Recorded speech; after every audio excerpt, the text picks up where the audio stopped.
The morning is very quiet. Soft light falls through the window frame. The city has not yet woken up. But inside you, the mind is already tired. You open your eyes. Before you step out of bed, before you touch the world, a heaviness is already there. Heavy because yesterday is unfinished. Heavy because tomorrow has not arrived. Heavy because of the words you have said to yourself too many times. Before the phone lights up, before work calls your name, there is a very small moment. That moment decides the entire day. In that moment, what is the first thing you say to yourself every morning? Is it rushing yourself to try harder? Is it worrying that you are not enough? Or is it blaming yourself for something that has already passed but has not been released? We often think we are starting a new day. But in truth, many people are only dragging yesterday into today. Thoughts that were never closed. Emotions that were never listened to. And then, the quiet inner voice of the morning becomes the voice that leads the whole day ahead. Buddhist teachings say that the mind leads all phenomena. The mind is the master. The mind creates. It is not the outside world that makes us suffer. It is the way we speak to ourselves in the very first moments after waking up. This video is a gentle invitation. 10 things to tell yourself every morning. Lesson 1. Today, I take responsibility for my mind. When the morning first opens your eyes, the mind rarely stays still. It runs quickly toward things that have not yet happened. An upcoming appointment, an unfinished task, a worry that has no name yet.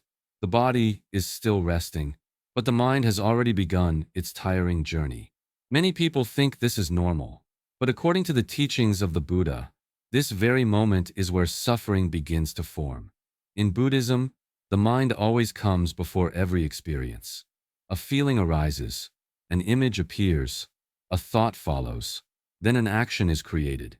This sequence happens so quickly that we believe our reactions are the truth. We believe we are sad because of circumstances. We believe we are tired because life is too heavy. But in reality, we are believing in a film the mind is projecting by itself. Two people can step into the same morning. One feels stuck and overwhelmed. The other still keeps a softness inside. Not because life treats them differently, but because they look at life differently. When we do not see this, we hand over control of our emotions to circumstances. We become victims of the new day before we even leave the bed. That is why the first thing you can say to yourself every morning is a mindful reminder. Today I take responsibility for my mind. This sentence is not meant to blame yourself. It is not meant to force you to be positive. It is simply a return. A return to a choice that has always been there but is often forgotten. Taking responsibility for the mind does not mean controlling every thought. It means noticing when the mind is running. Noticing when worry has just appeared. Noticing when self-blame has just arisen. And instead of jumping into that wave, we stay on the shore. We observe. We breathe. We allow the wave to pass. The Buddha taught that we ourselves create unwholesome states and we ourselves can make the mind clear again. No one can hold the mind for us. No one can practice for us. When we say today I take responsibility for my mind, we are choosing freedom. Freedom from unconscious reactions. Freedom from the habit of hurting ourselves with our own thoughts. Morning is the time when the mind is still soft, like a lake before strong winds disturb it. With just one right reminder, the direction of the entire day can change. You will still face difficulties. There will still be moments that are not as you wish. But you are no longer carried away unconsciously. You begin to see each small reaction more clearly, and that clear seeing is the beginning of healing. Every morning, place a hand on your heart, breathe slowly for 3 breaths, and silently say this sentence. Today I take responsibility for my mind. I cannot control the whole world, but I can choose how I step into this new day. And from that gentle choice, the path ahead begins to open. Lesson 2. No one can take away my peace unless I allow it. After realizing that we can take responsibility for our own mind, a natural question arises. If the mind belongs to us, Why is it that just one sentence from someone else can shake the entire day? A careless remark, a hard-to-read glance, a short message. That is all it takes, and the peace that was just present disappears. Not because the words were too powerful, but because we opened the door and let them enter and stay. According to the teachings of the Buddha, emotions are not enemies, but identifying with emotions is the true source of suffering. When anger arises, we often say, "I am angry." When sadness appears, we say, "I am sad." And in doing so, we hand over the entire inner space to that emotion. We forget that anger is only a state. Sadness is only a cloud. They come and go if we do not hold on to them. Mindfulness teaches us to create a pause between what happens and how we react. In that pause, we begin to see clearly. This is anger. This is hurt. This is pride. Simply seeing it in this way is enough. We are no longer swept away. We do not need to push emotions out. We simply do not allow them to settle in. Imagine your mind as a small temple. Every day, many visitors come and go. Some arrive with kindness. Others carry noise and disturbance. A practitioner cannot stop the wind from blowing, but they can choose when to open and close the gate. The wind chime rings and then becomes quiet again. The wind passes through but does not stay. Peace is the same. It is not a state without wind. It is the ability not to let the wind collapse what is inside. When you say to yourself that no one can take away my peace unless I open the door, you are not building high walls to isolate yourself. You are simply learning to choosing what may enter, choosing what should stop at the threshold. This is not coldness. This is compassion toward yourself. The Buddha taught about a mind that does not cling, knowing without following, seeing without grasping. This does not make you numb or indifferent. On the contrary, it allows you to feel more deeply without being drowned. You still hear what others say. You still know when you are touched. But you do not let a single moment decide the entire day. Every morning, when you stand in front of the mirror, look into your own eyes and slowly say one sentence. Today I guard my mind as I guard a temple. I open the door to kindness. I close the door to unnecessary disturbance. I do not need to control the world. I only need to care for the inner space. And when you can do this, peace is no longer something you hope for. It becomes a gentle habit you carry with you throughout the whole day. Lesson 3. Today I focus only on what I can do. After learning how to protect the peace of the mind, another difficulty begins to appear. The mind is no longer wildly shaken, yet it becomes tired from thinking too much. It runs toward the future, where nothing has happened yet. It creates hundreds of possibilities and then forces the body to carry them. Because of this, anxiety arises, not because the tasks are difficult, but because the mind has gone too far ahead. The Buddha taught that suffering grows when we leave the present moment. The future has not arrived, yet we are already living there. The past has passed, yet we still carry it with us. Meanwhile, the moment that is actually here is forgotten. When the mind is not here, the body is always tired. That is why this morning reminder is so important. Today I focus only on what I can do. This sentence brings the mind back. It does not pull it into yesterday. It does not push it into tomorrow. It simply places it on what is in the hands right now. Right effort in Buddhism does not mean trying harder. It means effort in the right place. Knowing what needs to be done. Knowing what is not yet the time. When we place the mind on things beyond our capacity, energy leaks away. When we return to the small task in front of us, energy begins to gather. Observe a slow and gentle morning. When holding a cup of tea, simply know that you are holding a cup of tea. When sweeping the yard, simply know that you are sweeping the yard. When folding the blanket, simply fold the blanket. No extra thinking. No judging. No comparing. One task. Fully present. The mind often tells us that thinking ahead will make us feel safer. But in truth, The farther the mind goes, the more tired it becomes. The future has not arrived, yet we have already spent our strength there. When we return to the present, the body breathes more easily, the mind softens, and a sense of enough begins to appear. The Buddha taught, do not live in the past. Do not dream of the future. This teaching is not meant to make us passive. It is meant to help us live deeply with what is here. When we do today's work fully, tomorrow is naturally supported. Each morning, you can write down 3 very simple lines. What I can do today, the attitude I choose while doing it, and one kind word I will say to someone. These 3 lines may not make life lighter immediately, but they bring the mind back to the right place. When you say to yourself that you only care for what is in your hands, you are not abandoning the world. You are simply no longer carrying the whole world on your shoulders. Small steps, tasks within reach, moments of true presence. This is meditation in daily life. And from this simplicity, the path ahead becomes clearer.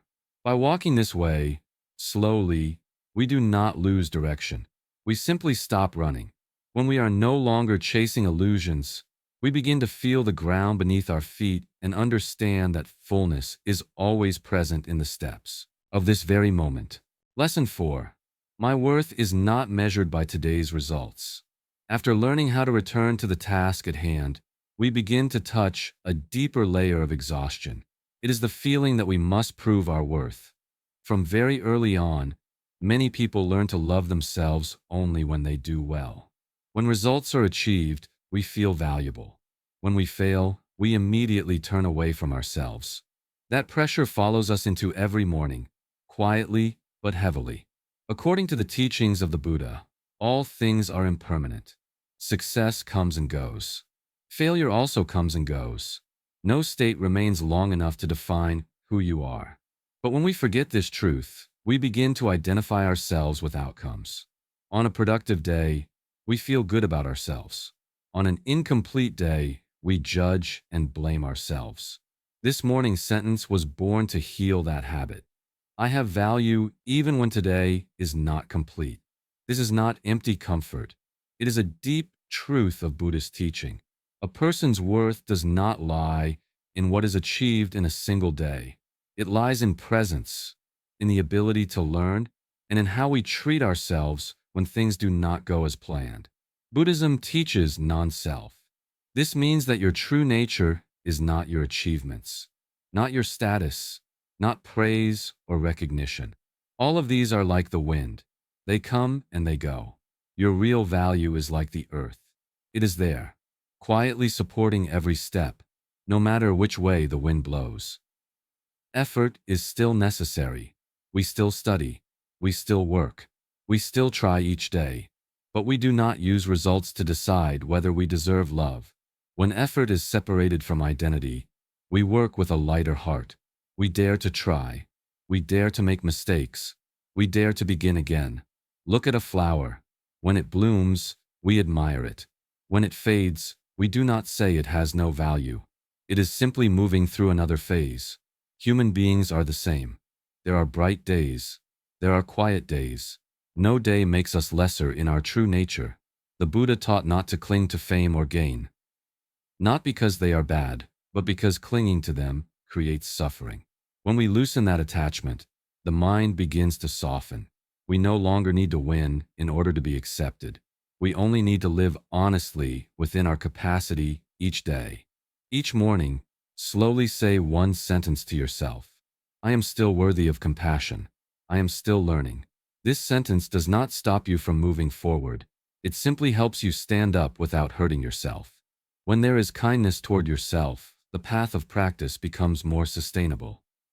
And from that foundation, every result that comes afterward becomes a gift rather than a burden. Lesson 5. I choose mindful action, not just thinking. After stopping the habit of using results to define our worth, we begin to face another very familiar pattern. That pattern is procrastination. Not because we are lazy, but because we think too much. We understand many right things. We hear many beautiful teachings. Yet life remains still.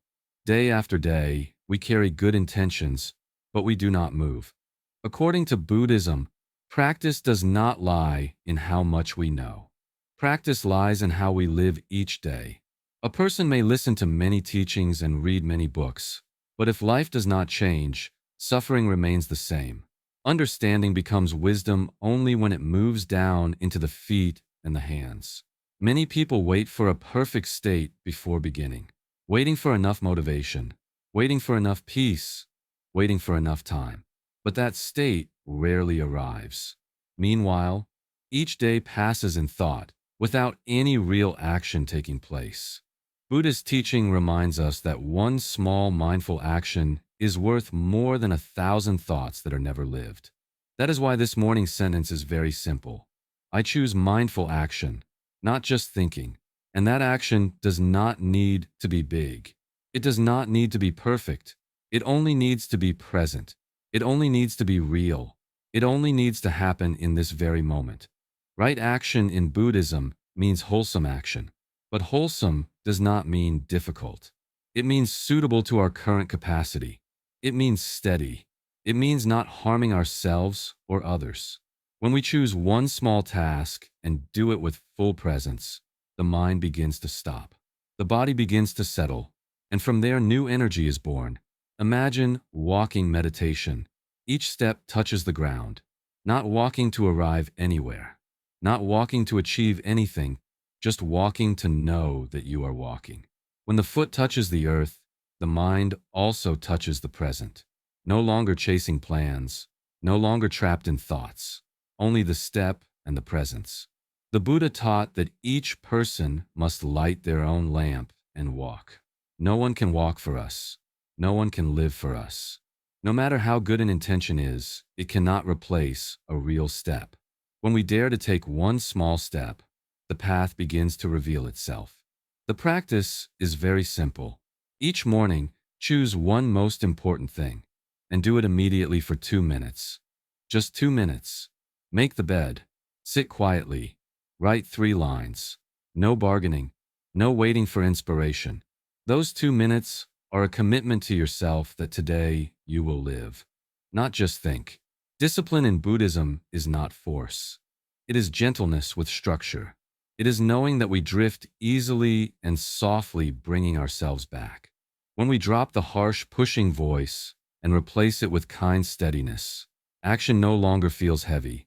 It becomes a natural part of life. Each morning, say this sentence to yourself. I take one step fully present. No need to be fast. No need to do much. Just take the step. And from that mindful step, life begins to move in a direction that is lighter, more honest, and more real. Lesson 6. Difficulties come to teach me something. Once we begin walking with mindful action, we quickly realize that the path is not always smooth. There are days when everything flows easily, but there are also days when difficulties appear right from the early morning. Unpleasant news, a tired body, a sadness with no clear cause. In those moments, our familiar reaction is to avoid, to push suffering away, to wish it would disappear as quickly as possible. According to Buddhism, suffering is not something abnormal. Suffering is part of life. Everyone has their own mountain to cross. Some carry a mountain of finances. Some carry a mountain of illness. Some carry a mountain of loneliness. The issue is not whether we have a mountain or not. The issue is how we face it. When we run away from difficulty, the mountain seems higher. When we resist it, the mountain becomes heavier. But when we stop and look directly with mindfulness, something strange happens. The mountain does not disappear, yet it becomes smaller. Not because the situation has changed, but because the place where our mind stands has changed. The Buddha taught that suffering is a noble truth, not to make us pessimistic, but to help us stop denying reality. When we acknowledge that suffering is present, we no longer need to waste energy pretending we are fine. That energy is redirected towards seeing clearly, seeing the causes, seeing the reactions, seeing the habit of running away. This morning's sentence helps us do exactly that. Difficulty is a lesson I learned through the breath. The breath here is not a technique. It is an anchor. When difficulty arises, we return to the breath so we are not swept away. We breathe in and know that we are breathing in. We breathe out and know that we are breathing out. That is all. Yet it is enough to help us stay with what is happening. Difficulty is like fire. If we panic, the fire can burn us. If we know how to use it, the fire gives light. From each difficulty, when we look with mindfulness, a lesson slowly reveals itself. Sometimes it is a lesson in patience. Sometimes it is a lesson in letting go. Sometimes it is a lesson about our own limits. These lessons do not come from thinking. They come from staying. Buddhism does not teach us to seek out suffering, but it also does not teach us to run away from it. The middle way is to look at suffering with compassionate eyes, compassion for the situation, and more importantly, compassion for ourselves when we are in pain. We do not need to blame ourselves for not being strong enough. We only need to not abandon ourselves when we feel weak. Each morning, when facing a difficulty, pause and gently ask one question. What is this teaching me? Then take 5 slow breaths. No need for an immediate answer. Just give yourself time to stay. When we learn through the breath, the lesson arrives naturally. Difficulty is no longer an enemy. It becomes a silent teacher. And when we stop resisting, our capacity to endure grows without hardening the heart. From there, the path of practice continues to open with softness and understanding. Lesson 7. I do not compare my journey with anyone else. After learning to see difficulties as lessons, we gradually gain more inner steadiness. But just when the mind begins to feel more settled, a familiar temptation appears again. Comparison. We look at other people's lives and begin to doubt ourselves. That person seems to move faster. That person appears more peaceful. That person has achieved what we are still struggling to reach. In just one moment of comparison, the heart sinks. In this era, comparison becomes even easier. Social media creates carefully curated lives. We see other people's success, joy, and fulfillment, but we do not see their sleepless nights, their moments of self-doubt, or the long roads they have walked. We place the backstage of our own life next to someone else's stage and quietly conclude that we are behind. According to Buddhism, comparison does not only bring sadness, it feeds craving and pride. Craving makes us want what others have. Pride makes us see ourselves as lower or higher than others. Both pull us away from the present moment and away from ourselves. When the mind is caught in comparison, the feeling of enough disappears. That is why this morning's sentence is so necessary. I walk my own path. I do not borrow other people's measuring sticks. This is not a statement of isolation. It is a return to a path that fits our own capacity, circumstances, and rhythm of life. Contentment is one of the core teachings of Buddhism. To know enough does not mean to stop growing or moving forward. To know enough means to clearly see what we already have, where we are going, and to not deny the steps we have already taken. When contentment is present, we no longer need to look sideways to confirm our worth. Look at the flowers in a garden. Some bloom early, some bloom late. Some are vibrant, some are very humble. No flower rushes because another has already bloomed. They bloom when conditions are right. Human beings are the same. Each person has their own season. When we stop comparing, we begin to see that we are moving forward. Perhaps slowly, perhaps quietly, but still moving. Quiet steps still matter. Small inner changes are still worthy of respect. The Buddha taught that contentment is true wealth. Wealth here does not mean having more than others. It means lacking nothing in the heart. When the heart does not feel lacking, we are no longer pulled by images of other people's lives. We stay with our own work, with our own breath, with our own path. The morning practice is very simple. Turn off your phone for the first 10 minutes of the day. Sit quietly. Take 10 slow breaths. Do not look at what anyone else is doing. Do not compare yourself with anyone. Simply feel the body breathing and the mind being present.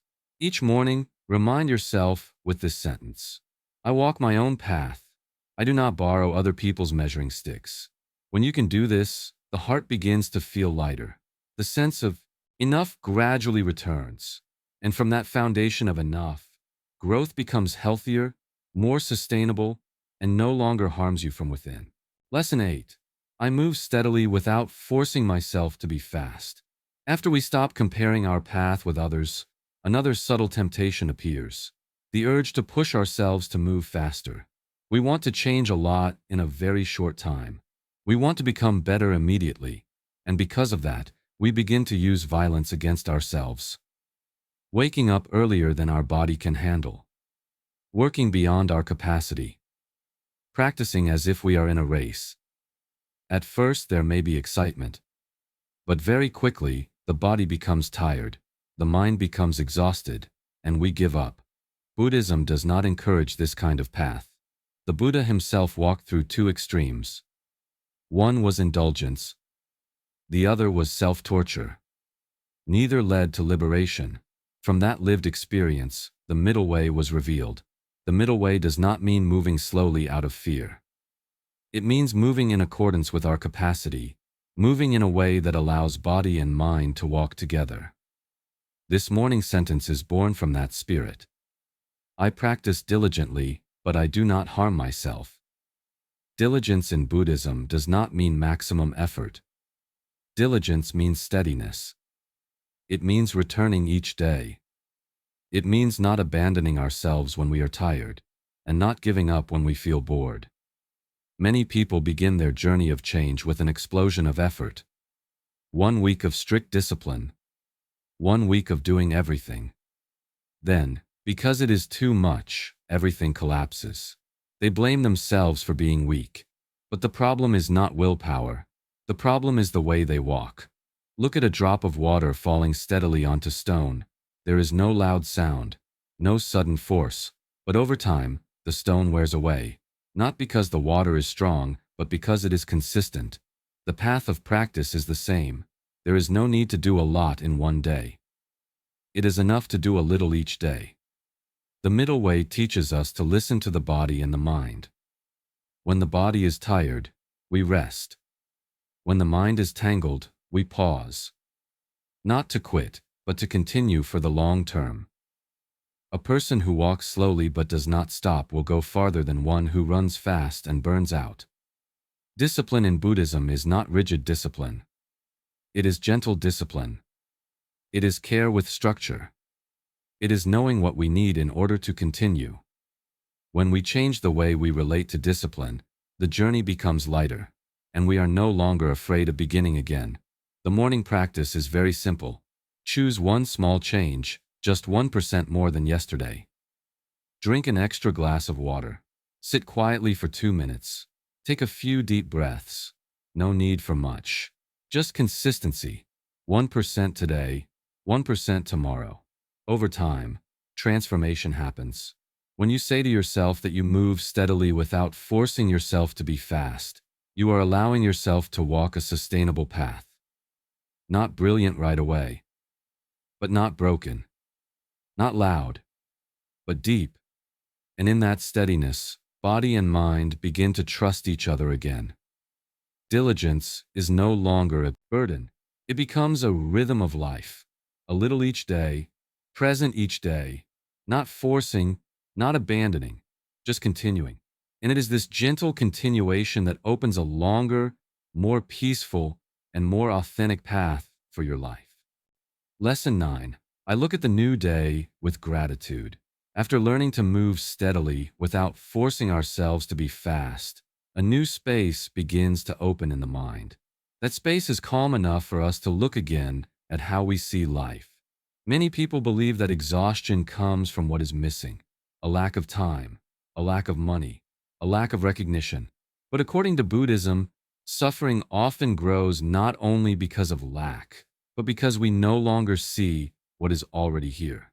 When gratitude is absent, the mind lives in a constant state of wanting. We wake up and immediately think about what we have not achieved, how far we have not gone, how we are not equal to others. Through that lens, no matter how many good things appear, we still feel lacking. And when we feel lacking, the mind becomes heavy. The new day begins with a burden. This morning's sentence opens another way of seeing. I look at the new day with gratitude, not to deny difficulties, not to pretend that everything is fine, but to remind ourselves that suffering is not the whole picture.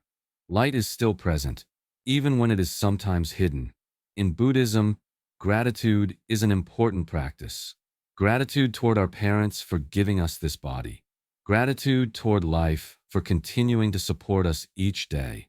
Gratitude toward body and mind because even when tired, they are still trying to stay. Gratitude in Buddhist practice is not a passing emotion.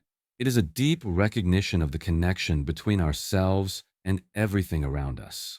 Gratitude does not deny suffering. It simply does not allow suffering to cover all the light. When we are grateful, we do not say that we are not in pain. We only say that beyond the pain, other things are still present. When the way of seeing changes, energy changes as well. The mind becomes lighter, and the day begins to feel brighter. Observe a simple morning. Early sunlight gently touches the curtain.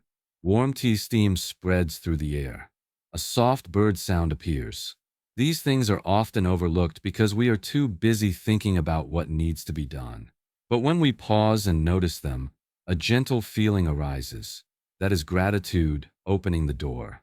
The Buddha taught that happiness is not about having everything. Happiness is about the ability to see enough in what is already here. When we see enough, we no longer need to run to fill an inner gap. We begin to live more deeply with the present. And from there, small joys find space to grow. Gratitude is a fast and gentle practice. It does not require complex rituals. It does not require much time. It only needs a moment of looking back. That is why it is especially suitable for the morning. When the mind is still soft, one moment of gratitude can shape the entire day. The morning practice is very simple. Silently name 3 things. I am grateful that my body is still breathing. I am grateful that there are people still beside me. I am grateful that opportunities are still open. Nothing more is needed. Only honesty. Each morning, when you say to yourself that you are grateful to still be alive, you are choosing to look at life through different eyes. Not the eyes of lack, but the eyes of fullness that are slowly growing. And from those eyes, positive energy is no longer something you must force. It naturally arises from clear seeing and gratitude. Lesson 10. Tonight, I want to be a little better.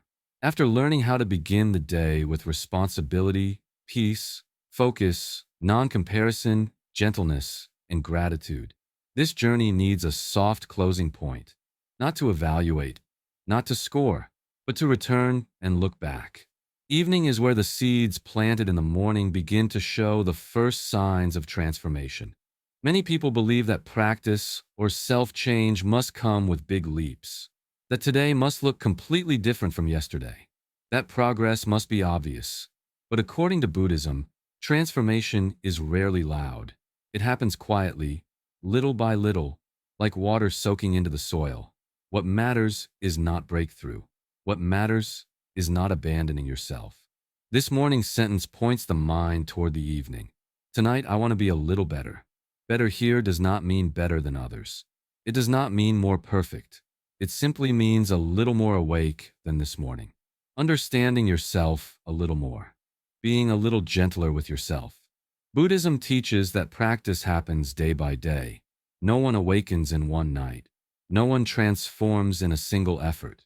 But each day, if we can look back without judging ourselves, wisdom slowly grows. Reflection is not about finding faults to blame ourselves. Reflection is about looking back to understand. Evening is a very suitable time for this. When everything is settled, we can sit quietly and ask 3 simple questions. What did I manage to keep today? It could be a moment of peace, a moment of not reacting quickly, a small act of kindness. The second question, what did I miss today?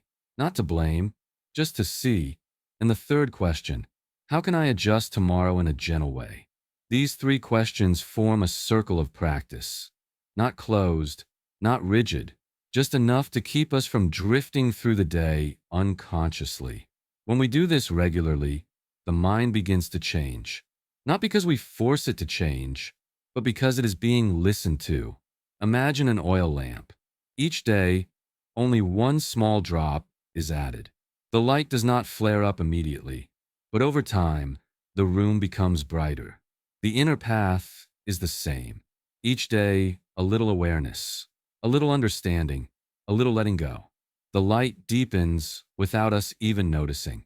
The Buddha taught that just as small drops of water fill a jar, the jar becomes full. Not because the drops are strong, but because they are continuous. When we stop measuring progress by big results, we begin to see the value of very small steps. And it is these small steps that create a new way of living. Progress in Buddhism is not about increasing productivity. It is about increasing peace, increasing the ability to stay with ourselves, increasing softness when facing difficulty. When evening comes, if we can sleep with a lighter mind than in the morning, that is already progress. The evening practice is very simple. Before sleeping, silently say one sentence. Tonight I will sleep with more peace than this morning. No big commitments, no distant promises, just permission to rest within enough understanding. When you close the day with that sentence, the journey of 10 things does not end. It begins again tomorrow morning, lighter, deeper, and more sustainable, like a life that is slowly healing from the inside. And when the day comes to a close, these 10 things quietly remain. 10 things not meant to be memorized like a checklist. 10 phrases not meant to force you to live differently all at once. They are simply 10 small seeds planted each morning, in the moment when the mind is still soft and not yet on guard. These seeds do not turn you into a different person. Buddhism has never taught us that we must become someone better in order to deserve peace. These gentle reminders simply help you stop turning away from yourself, stop blaming, stop pushing, stop hurting yourself with harsh inner words that no one else ever hears. Imagine a very quiet morning, light that is just enough, space that is still calm. You take one slow breath in, and before the world begins to call your name, you choose to say one kind sentence to yourself. Just one, but enough to let the whole day move in a different direction. You do not need to remember all 10 things. You only need one that touches you most right now. It might be taking responsibility for your mind. It might be protecting your peace. It might be moving steadily and practicing gratitude. One sentence each day. One seed each morning. If one of these touched you, leave a comment with that sentence and subscribe to Buddhist in Life.